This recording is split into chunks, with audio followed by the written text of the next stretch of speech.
Welcome, everybody, to this Living in the Now series. And today we're going to be talking about Marikan and I see Marikan, you're there. You want to say a quick hello? Hello, everyone. Good to be here. And so today we want to talk about, the the challenges that sometimes can arise for people who really want to live in the now, who have, maybe you've been watching all these videos and, this really sounds like a great way to live, to really be in that sweet spot of being in presence, being in the now, and having a way um, to embrace all your experiences, emotional thoughts, and really have a practice with it so that you can be experiencing the radiance of who you are. But something came up as we were having our last video session, and that was, well, what happens to people who have had really intense experiences in their lives, and some people may call it trauma, where it really is a challenge for them to get into the space of being in presence. They want to. Maybe this is happening for you, that you want to be in this. You've read the books, and it sounds like this is where you want to be. But there's something that is not allowing you, or a part of you that's maybe not allowing you to connect to that. And first, I just want to say that I want to acknowledge how real that is. I want to acknowledge that if something did happen to you in your life that um, that caused for pieces of you to close down, I just want to give you the space to acknowledge, um, uh, and give yourself kindness to that really rough experience that you've had. So I wanted to talk, especially with Marikan, to kind of uncover what are the experiences that we've had with people who have had intense experiences, and what is the approach? Is it a little bit different than the person who, like, the first time that they do this work, they just like jump in, feel everything, feel their connection to the trees, feel their connection to the air, there's the sensation in their body. But if that's not your experience, then we want to provide a certain, maybe a little bit different approach. So, Marikan, I want to kind of start off, um, have you talk about what you've observed is helpful. Okay. I think what I liked about your introduction, first of all, is that you talked about intense experiences, because that's really the key. It doesn't really matter whether these experiences are positive or negative. And if an experience is too intense for us to assimilate it and integrate it at the moment we have it, then we store some of it, and we have a residue of this experience that we carry with us. And we usually, because it was overwhelming, we keep it in a safe place. So our mind then becomes an instrument to keep that piece, that unintegrated piece, suppressed in our bodies somewhere where we don't feel it. And when it shows up, our mind becomes active to push it back down. So that's really, I think, the key problem that happens when people are trying to go into presence. They begin to feel this unintegrated piece, and a fear response shows up. The mind activates and tries to push it back down. So it's very difficult to hold on to presence for more than a fraction of a second. Like you'll see it, you'll feel it, and boom, it's gone. Sometimes people can, particularly in a facilitated session, hang out there for much longer. But then when they're off on their own and their daily life shows up, the mind comes back and tries to push the stuff down because it's just too uncomfortable. I think often this happens to most of us to some degree. I think we've all had, excuse me, I think we've all had experiences in our life that we couldn't integrate. Like I had an experience when I was 3 years old that at that time I couldn't integrate because I didn't have the full picture with my immature mind to be able to understand what was happening to me in context. Now, lucky for me, there was no nobody I could blame for this experience ultimately. So I couldn't blame myself either. So it gave me kind of an opening to let go of the story surrounding it and really enter that experience on dissolving the pain that's underneath it, and letting go of the stories. But if you have a compelling story, which most people do, then those stories are very difficult to let go. And so our mind will get pulled into the story because the story somehow keeps us away from that uncomfortable feeling. And that keeps pulling us out of presence, because what is presence ultimately? Ultimately, presence is inclusion. It is allowing everything. So if there's something we are very invested in not allowing, we cannot maintain presence. So we can only experience presence when that piece isn't triggered. So when there's nothing we are resisting in that moment. But the moment that old trauma gets triggered, presence gets pushed away because we turn away from the old trauma. So that's the dilemma. What do you do? How do you help yourself or another that has that issue? And this conversation too is, really focused on those who have this really sweet desire to heal, or to be in this inclusion, to really to heal, to be whole. And they know that there's this part that's feeling pain and perhaps and feeling like, well, so first, you talk about how, your mind is really trying to keep that safety net, right? Keep the safety net of this experience being at bay. So one is like, just accept your mind for the job that it's trying to do, Yes. and know that there's a sweeter part of you that is wanting from this heart space to be whole and to. So the notion too is that if you can buy into the perspective that experiences are coming into your life, so, and as a way for your system to determine what is it's asking for you to pay attention to, right? So when we bring or when people come into the space of presence, and there's this piece of either like fear comes in, or like feeling like I don't have control here, or I can't feel anything, or it's like very vanilla, like I just feel calm, when like that's another one, right? Like I just feel calm. And even when you're doing this several times, if from my experience, or my intuition is that if all you're feeling is calm, like that's great, that's a wonderful thing, and I also know that there's more. So all of these can be maybe like a little bit of an alert, or a little bit of like, okay, let's pay attention here. There's something that is wanting as subtle or as intense, and maybe to be integrated back. Yes. Yeah, whatever we've packed away, whether consciously or unconsciously, I think our system just does it. Something's overwhelming, pack some of it away for later. Kind of like a cow eats a lot of grass while it can, but then it needs to kind of regurgitate it and eat it again, to integrate it, to fully digest it. So sometimes an experience is too much for whatever reason to fully integrate in the moment, so some of it gets stored. And it wants to be digested. It wants to be integrated again. So it will keep trying to come up. It will keep trying to get triggered. Whenever it finds an opportunity, it jumps out in front and wants to be experienced. And then the mind, of course, then goes, no, that's not safe. Remember, that wasn't safe, and pushes it back down.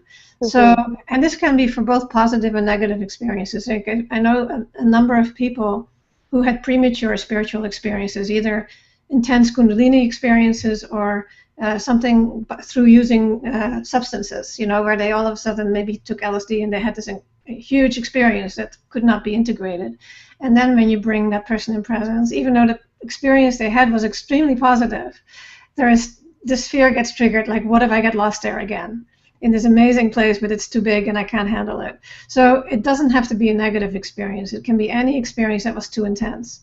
But most of us, most of the time we're dealing with negative childhood trauma experiences. And I think, especially if it's a childhood trauma, you can get some space to allow yourself to learn to trust that you can handle this experience now by seeing that when you were a child, you were an immature being. Your physiology wasn't developed. Your brain, your nervous system wasn't fully developed.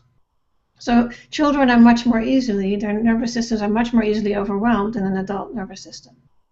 However, you have this memory of I can't handle this, and you have carried that into your adulthood. So part of it is recognizing, yes, at that time it was overwhelming, and your subconscious has, or you've given your mind or your ego the job to keep you from feeling this because it was too much.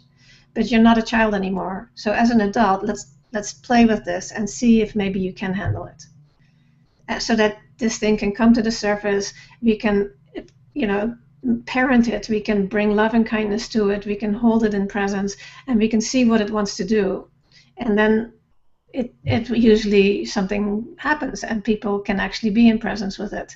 And once somebody recognizes that they can have this and still be in presence, the fear of this experience slowly goes away. But we need patience. Yeah. And if the trauma happened in adulthood, then it may just be a matter of, and that could be for childhood as well, but particularly for adulthood, maybe we just need to digest it one bite at a time. Mm-hmm. So, you just let up as much as is comfortable, maybe in a session with somebody where you're safe to let it come up and you can sit and feel into it together. Let it integrate. And then, go back to your coping mechanisms until you have another safe place where you can bring up a little bit more and let it integrate. And so that then becomes a process of being kind to yourself, coping when coping is necessary, and allowing some of the releasing when there is a space for releasing and a safe space for releasing. And that's practicing compassion, both by conventional coping mechanisms and by spiritual presence ways. Yeah, one of the things that I like about having sort of these, longer term relationship with clients is that because I have such a deep trust in this process, and this knowing that the more that we can drop into that sense of connection to ourselves completely and the all, it doesn't have to be like, well, that didn't work for me, and then they go away, right? Like they go away, and then I'm like, no, there's more here, I promise. So there can be this kind of like long, this relationship, and in part of being in the relationship, that trust begins to also integrate, right? Because if there's something that our system's not wanting to feel, there's this lack of trust that we can handle. It's a lack of trust in ourselves, lack of trust in others, lack of trust in experiences, and having this sort of like continuous relationship with someone that can help facilitate allows for the bite-sized pieces to take place. Yes. Allow for the pacing to take place, right? Yes. And that builds trust again. That builds trust again every time you have a little success, and it reduces the fear of entering that space and being with your traumatic sensations, whatever shows up. When you recognize each time, oh, I didn't die. Actually, I felt really good afterwards. Actually, I started feeling really good in the midst of it. That slowly you're teaching your conscious mind, you no longer need to protect me against this. It's actually safe for me to go here. Yeah. So in time, that trust gets rebuilt, because in a sense, in a heavy traumatic or intense experience, the trust that we can handle something is broken. And it's very easy and quick to break trust, but it doesn't necessarily, it takes much longer to rebuild trust, in relationships and also in our inner relationships. Yeah, and tell me if you find this to be true. I've had some clients where we that there may be this piece of not feeling fully safe with feeling the connection at the beginning, and so it's kind of been a gradual space. And when it feels right to have them almost take the reins, right? Like it's not about supporting, bringing somebody up, teaching them some concepts to be able to have this practice. But I found that when I allowed them to or I invited them rather to take ownership of it and actually bring me into presence, that something shifted. Yes. Because they had the tools, we had been learning, and then they took ownership of it. And there was something very empowering about them taking command and them creating that space for us in community. What have you found with that as a way to kind of get, I don't know, I found it like almost as a like things went in a completely different direction, where it was like, okay, first we hold kind of like holding hands, teaching, the neural pathways are forming as we do this, and then boom, they get the free reins with it, and their energy just completely shifted in a direction of total integration, of really like trusting their system to move into this healing process. Yeah, I think that's beautiful. I find that in my own experience. I mean, why do we do this work? Part of it is that when we do this work, we can become incredibly empowered, and we feel presence really, really deeply. And it's much easier to get into a much stronger flow when you are doing it for somebody else. Yeah. So there is something about, expanding beyond yourself and doing something for the benefit of another person that is a very powerful, transforming energy for the person who is doing the facilitation. So absolutely, I think I always want to encourage people to, once you know how to enter presence, if you have difficulty entering presence, because maybe something is triggered, do the work, whatever you can, but also reach out to somebody else and either, have somebody bring you into presence, but better yet, you go and bring someone else in. Have a buddy, and say, hey, when I'm struggling, can I call you and bring you into presence? Mm-hmm. Yes, that works. That is very powerful. So what I'm sort of kind of like recapping some of what we've said is, if people, if they know, if there's a known intense experience that they've had, whether it's childhood or adulthood, to kind of to bring compassion to themselves, to understand that it's a trust, moving into rebuilding trust for themselves and the world in general. And then also, when they get to a place where they're able to really feel this place of connection, this place of being in the now, by inviting others into it, it strengthens us for them and empowers them. Mm-hmm. What have you ever had the experience that somebody has had a challenging time? There's sort of this hesitation, or something is stopping them from moving into presence, and they can't think of any kind of intense experience that they've had. I'm sure that must have happened. I think because many of the early childhood experiences, or if that's part of your paradigm, past lives or whatever, is not in our conscious memory. So our conscious mind can't remember it. And I also have people that I work with who don't remember much of their childhood, which can be a big red flag right there, that something has been compartmentalized, moved outside of the conscious arena. So even if we don't remember having intense experiences, our birth experience was intense, believe me. Right.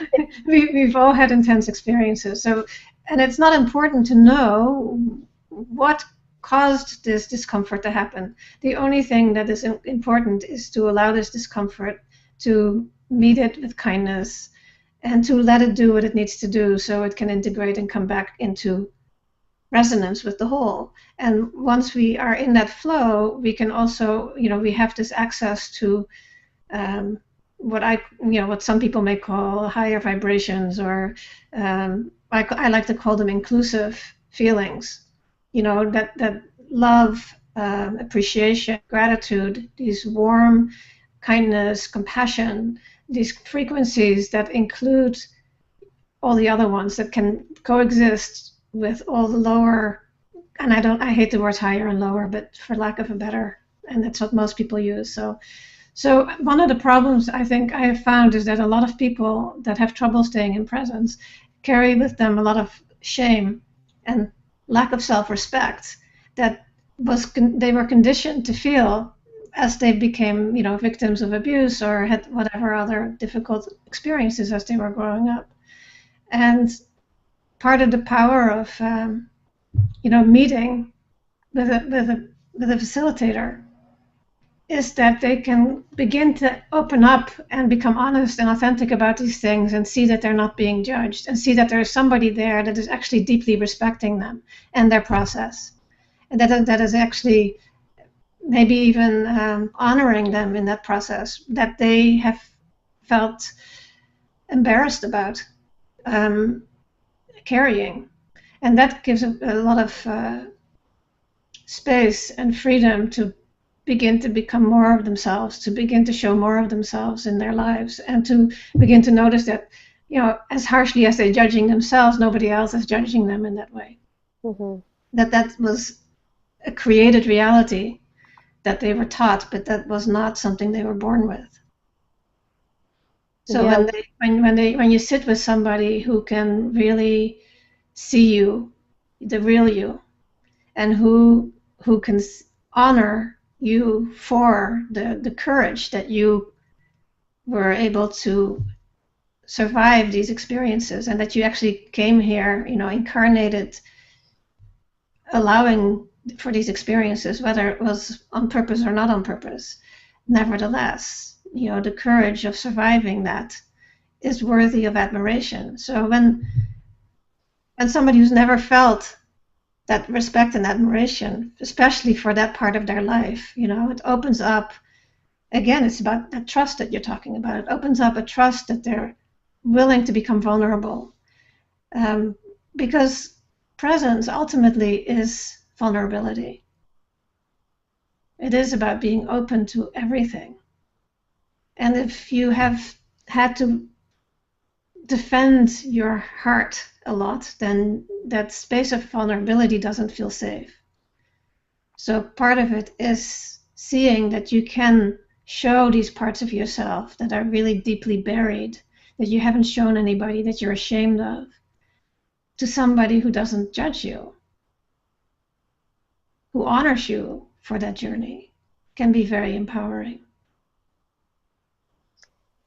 Yeah, one of the most powerful experiences I had was, I sort of had a more critical kind of mind, and a few years ago, it was like 2008, I started this project of interviewing women.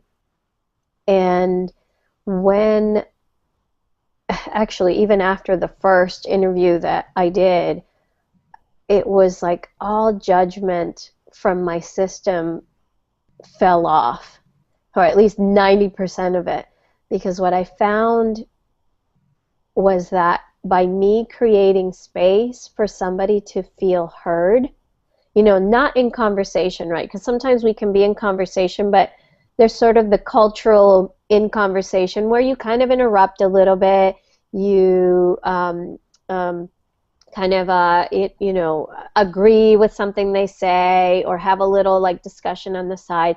But when you are in total silence, when somebody is speaking their experience, it is so transformative to be in that space. For me, as a person who was hearing this, who was hearing these beautiful powerful stories and sometimes very intense stories, was beautiful to see the person in front of me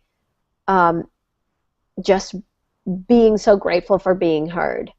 And I've had intense experiences in my parenting, and and one of the models of this collaborative problem solving that we engaged in early on was so opening for me to realize that my daughter just wanted to be heard without being interrupted. And I mean, that's profound, right? Like that is profound. If we just sit and listen to people, and this is not just about you and I, this is about all of us, right? If all of us will just allow space to truly listen to people, truly listen to ourselves even, right? Really listen for the stories and the intensity of the experiences that we've had. Sometimes that can be the door that allows for everything to be integrated back to that sweet desire that you have to be whole. Like, that you don't want to be in this suffering of thinking about this thing that happened or not happened, or why am I not feeling in the moment? Why am I having a hard time? Why am I in my head? If you can stop and just really honor yourself for the path that you've been in, and really listen even to yourself. It's of course it's sweeter when you can have somebody else really witness you, but this is definitely a gift that you can offer yourself. There's so much transformation and such an opening that can happen from that place. Yes, and the other thing I want to add to that is when you sometimes, there's so much shame around the stories that we carry that we are not willing to tell them, or there's so much trauma attached to them that we're not willing to tell them. And we don't need to know the story. If you can get to the feeling by thinking about the story, you don't have to speak it out loud. We can work directly on the core that is keeping you from being able to be in the now, because to be in the now, we don't need a story. So you can work with presence without having to share your story if you don't want to. So it's not like, maybe other modalities where maybe in therapy where it's all about talking about your story, which is useful at times, I have nothing against it. And if and sharing your story can be, like we said earlier, extremely powerful. Sometimes people are not willing to share their story, and that's not a problem, because the ultimate answer is not in the story, it is in what's underneath the story, it's in what's feeding the story. Because ultimately it is about seeing what's real and what's virtual. And even though something happened in the past that was real, your story about it now is not real, it's virtual, and it's freezing something in place that is real, and that is what's happening in your system. That is the sensations that you're not willing to feel that are coming up to be integrated, to reconnect you, to make you whole again, to allow you to live in presence. These disowned parts of ourselves need to be reintegrated in order to be able to stay in presence, because presence is about inclusion. It's about letting everything in. So just to kind of to recap on what you just said, because it's really important, this piece about shame or shame, or the story around, the story behind the story, that it can keep us from kind of coming out with our realness. That it's less important for us to voice what the actual experience was, but it's more important for the person to just kind of tune into that vibration of just the experience. Yes. And then from that place, as long as you're sensing those sensations without attaching a story about it, that it's like there's shame with this, or this sensation brings me sadness. Like even labeling the sensation with a sadness or anger or whatever keeps us in a not flowing model, right? Like it keeps us in I don't know if you called it static, but that's sort of the word that I got when you said that. It keeps us in this frozen space without flowing with it. Yes, exactly. And so for me, when I work with people, the story is totally unimportant to me. The story, it only needs to be told to the degree in which the feeling that's underneath the story can be triggered. So usually people come for help because this thing is triggering all the time and they want help with it. So sometimes they don't need to tell me any story because they're on the phone, they're already triggered, because that's the intention they came on me. I want to work on this. So I don't need the story then. If you want to tell it, sure, because sometimes it just wants to be told, and that's perfectly fine. But ultimately, the answers and the resolution doesn't happen in the story. It happens because the story is not, while the story is happening in the now, the story is about something that's not now. The story is, but the sensations, the body, that experience is happening now. And that is what can be integrated. Then what happens is when that integrates, let's say that we're working with somebody and this has completely shifted, whatever discomfort was showing up in the body is completely shifted. Now I have them tell the story again.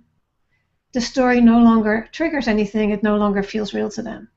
So the memory can be there, but there's no more that charge to the story, and so the story no longer is compelling. It can no longer rule you. Now usually, for most people, the first time something releases, it doesn't release all of it.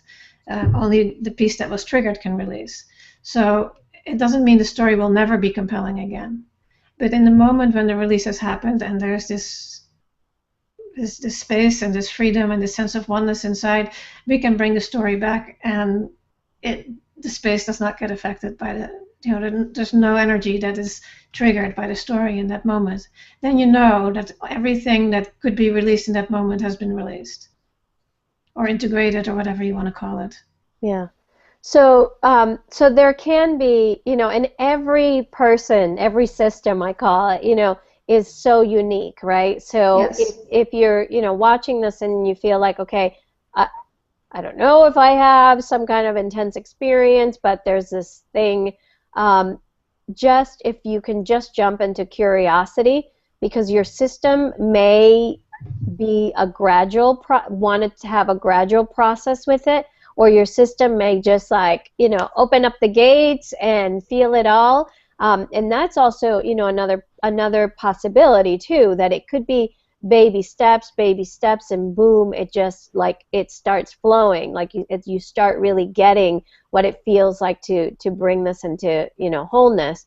But it can also be that if all these years, right, if you're 30-something, 40-something, 50-something, 20-something even, and you've been living a certain way and you've been kind of programmed to deal with your experiences and your sensations in one way, that this kind of work can kind of open things up very quickly too. And I mean, it's the same thing. Just have patience with this, have compassion for this, and know that sometimes the system just says oh my gosh, you finally are letting me express all of this. Let me just go wild here. So what do you do, Marieke, and how do you what do you have to share with people if that's the way that things go? I don't know if I've experienced things going wild. I think generally there is an intelligence in our system that allows, if we're in this trust space, if we're in presence, if we're allowing, I have never found that the more came up than I could contain. And when it does, it shuts down. It shuts itself down. You leave presence. You get into stories. You suppress what is too much. It's a pretty intelligent system, and I think anything that's worth That is not, it's not sort of a bypass, and that ultimately we can't bypass because whatever we bypass is going to show up again. It does take time. It is about integrating, and it's not. It's all about what doesn't take time is that the end goal is not something in the future.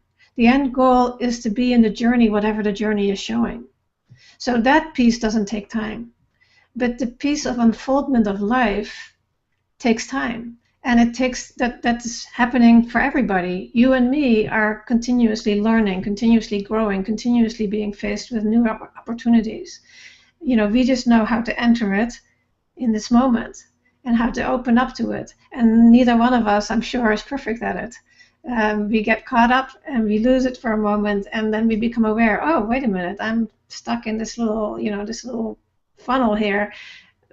Let's go back to what's real. Let's go back to presence. Let's go find what's happening in the body right now that I'm trying to avoid. So this is not a process that is ever going to end. But it's a beautiful process once you recognize that there is no end goal in the future. The end goal is to continuously return to the now, continuously turn to the journey as it is happening in this moment. That's where the magic happens.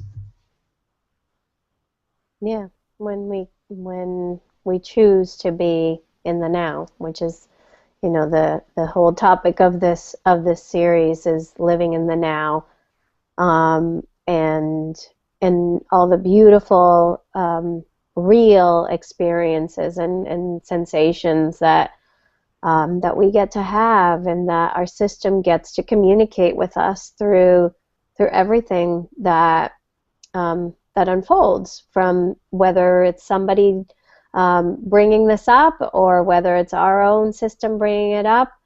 That's really the sweet spot, is being in the now. Anything else that you want to say for people who find a resonance in intense experiences in their lives and moving into the now? Patience, kindness, and get help when you need help. But patience and kindness, and curiosity. Be curious. And curiosity is really about what's real right now. What's real right now, and what is just the mind spinning to keep me from experiencing what's real. And what it actually does, it's counterproductive. It freezes what you don't want into place. So see what it is that you don't want. What am I not wanting to experience right now? And just feel into it to the degree that you can. Don't force it. Don't try to, it doesn't all have to be gone at once. Just allow yourself to open up a little bit to what's there and be curious about it and see what happens. And again, the more you do this, the more trust you build, the more you can open up to this moment. And the more you open up to this moment, the more presence you'll experience. The more access you have to the higher vibrations of love, compassion, gratitude, appreciation, and joy. You have access to those feelings to the degree that you're willing to feel everything, including what we call shame and guilt and anger and sadness and depression and all those other things. But if you drop the words, but connect to them as energies, then you see that shame is actually ultimately a form of love.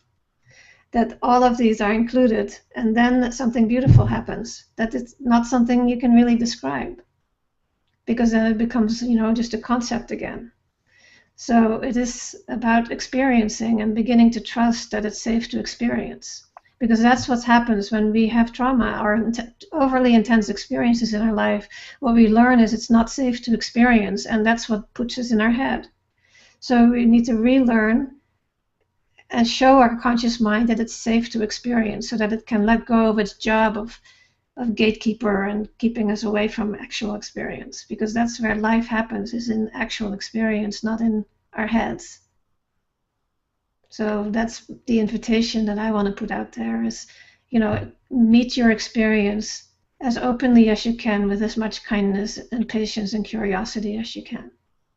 Yeah, I second the curiosity, because the curiosity just brings this place of wonder, you know, and Yes. and we can just be in wonder of our system. I think that's the most incredible experience of being in the now, is when we can just be in wonder of, wow, like all this happens in this like little body. Um, Yes. it's pretty amazing and incredible. It Um, is. and that yeah, and that the system has like built all these ways of being able to manage it, and when we can just drop into just the experience, it's Yes. so simple, but yet so ridiculously profound It to is. It's amazing. I just want to add to this piece that you're talking about is this is what is curiosity? Curiosity is not accepting any answer. Yeah, so if your mind is saying, "Oh, I'm so sad," if you accept that as an answer, you stop being curious. yes. Yeah, so instead say, well, what is curious? What is that sadness? What does that mean, sad? What am I actually feeling right now? That is curiosity. And then maybe the mind goes, well, blah, blah, blah, this happened and that happened to you and you're depressed. Well, is that true? What am I really feeling? What does this depressed mean? What am I feeling? Oh, that's depressed is just a word. What I'm feeling is something alive that's in my body. So curiosity is about not taking, not being satisfied with any words, Hmm. always going into actual experience. That the word is trying to describe. Because as soon as we believe that we're sad, now we have this concept we're sad and it's either right or it's wrong or it's justified or it's unjustified. It says something good about me or it says something bad about me, depending on how we interpret the word. But in the end, we've basically said, okay, I understand what I'm feeling and I'm going to stick it on the shelf. You're no longer investigating it. You're no longer really experiencing it. You have defined it and you think you know it. Yeah. Oh yeah, I've been sad before. This must be like that.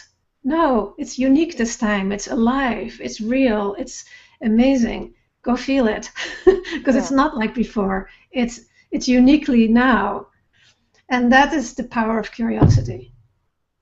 Yeah. Yeah.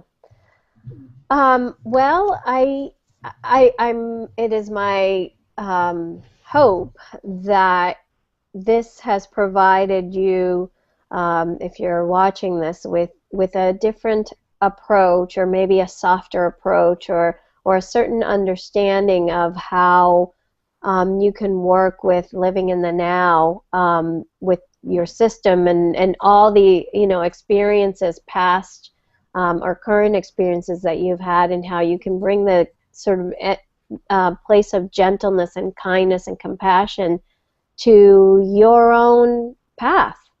Um, and as always, Marikan and I are here to support people. This is why we have put these videos together, to invite you into a deeper curiosity of yourself. One of the things that one of my teachers says is that when you're real, he says when you're real, God shows up, but it can be when you're real, presence shows up, or the presence of God, or whatever whatever that means to you. It shows up when we're real, not when we're pretending, and not when we're running away, or not when we're in stories, but when we can really drop into our sense of connection to who we are, completely. Marikan, anything else that you want to say in closing? No, it feels pretty complete. Okay. Just know that you're on the right path, and you'll get there.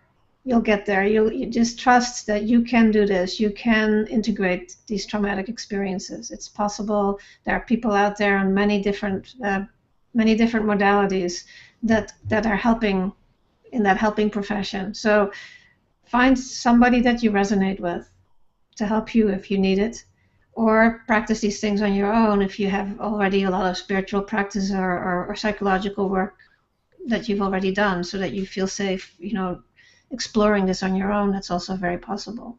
And then, of course, both you and I have many resources we offer on our websites. So I would encourage you to explore those and see what resonates with you. Yeah. Thank you, Marieke, so much for being a part of this series and for your incredible wisdom and your experience. And thank you for those of you who have made the choice to watch this, and have an amazing day. Same to you, Asha. Thank you so much. Bye. Bye.